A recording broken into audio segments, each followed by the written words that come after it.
What's up, folks? KD Bowe is my name. This is Rod Minger. Hilarious. And the amazing Tiny, a.k.a. Indescribable. Hey, folks. Man, let's have the Serena Williams conversation. Let's do it. Okay, Serena, all right, so we know that she got all the way close to the pinnacle, the end again, but, you know, she didn't quite win. Fell a little short. Fell a little short. That's good.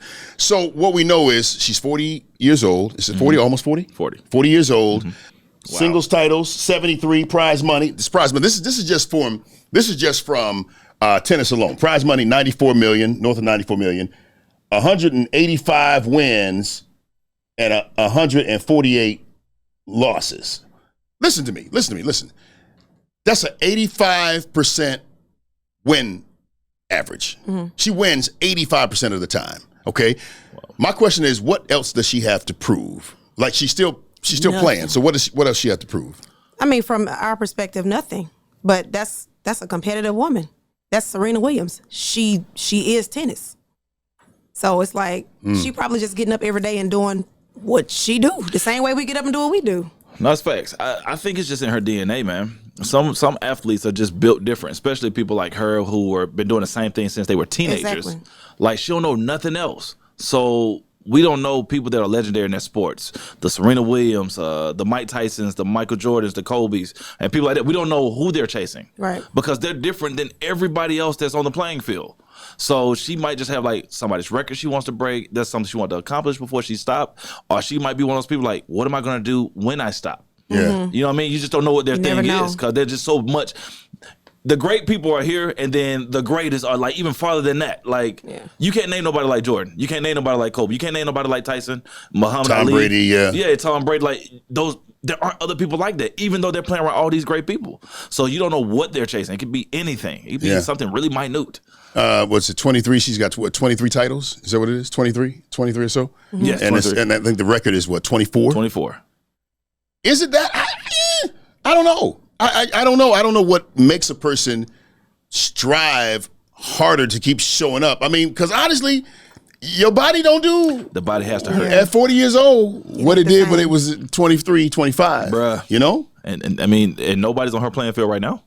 Yeah. Nobody's catching her that we know of right now. Well, clearly, someone recently caught her. She got beat, but she ain't got caught. I mean, She get caught. I mean, she lost. And I'm a huge Serena.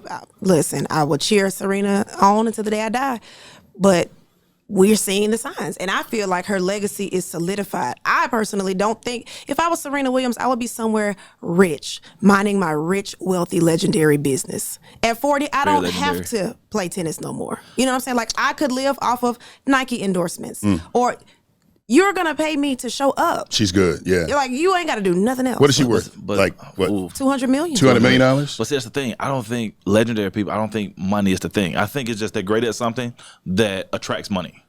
You know what I mean? So I think it's past the money. She genuinely enjoys playing tennis. And I think that coupled with her entire persona, this is who Serena is.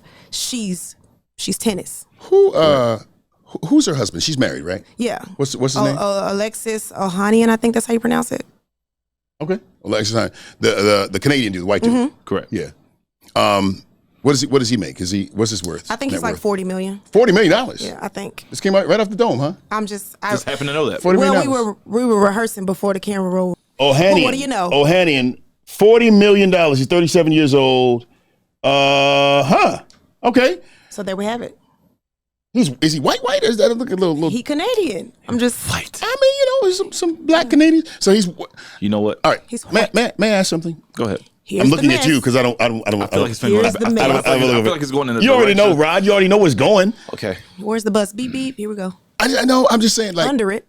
So you know when a black man you know hooks up with another ethnicity, specifically a white woman, a white woman. A white woman. So, you know, the visceral situation that comes. But when a black woman does it, by and large, we get it. And as I'm saying it, I might get it too, but can you explain it to me? Okay, so let me just preface this conversation with the statement that I love black men, and I will always love black men. This about to be a problem whenever you got to preface it like that. I'm just saying I will always love black men.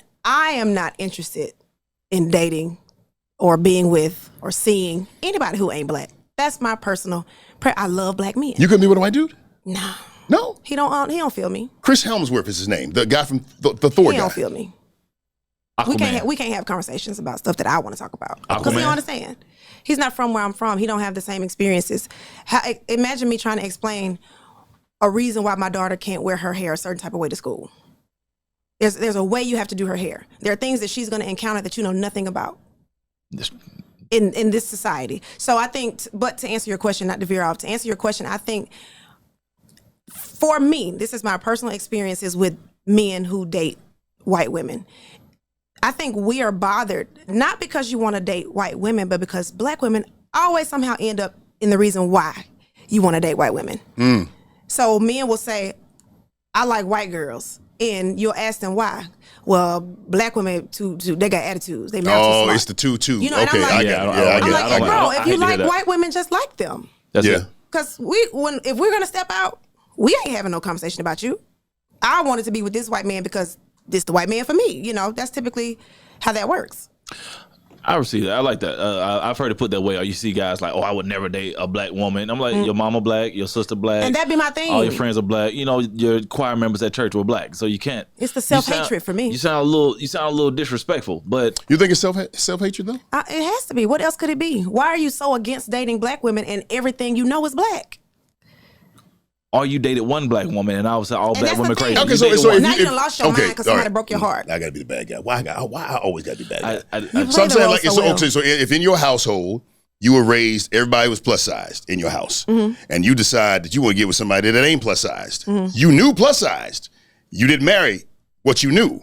So I'm saying it's the same thing. But plus size is not an identity. Okay. Being black is a whole experience. Like, you're telling me that most men want women like their mothers. Nurturing, caring.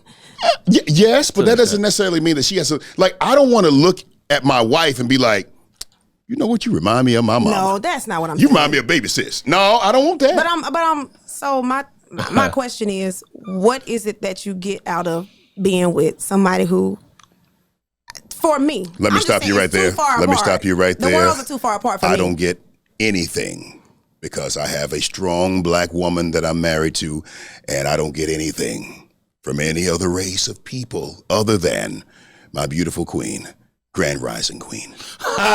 Grand Rising. It was the cover up. This is what we have to deal with here at the Katie Bowe Show.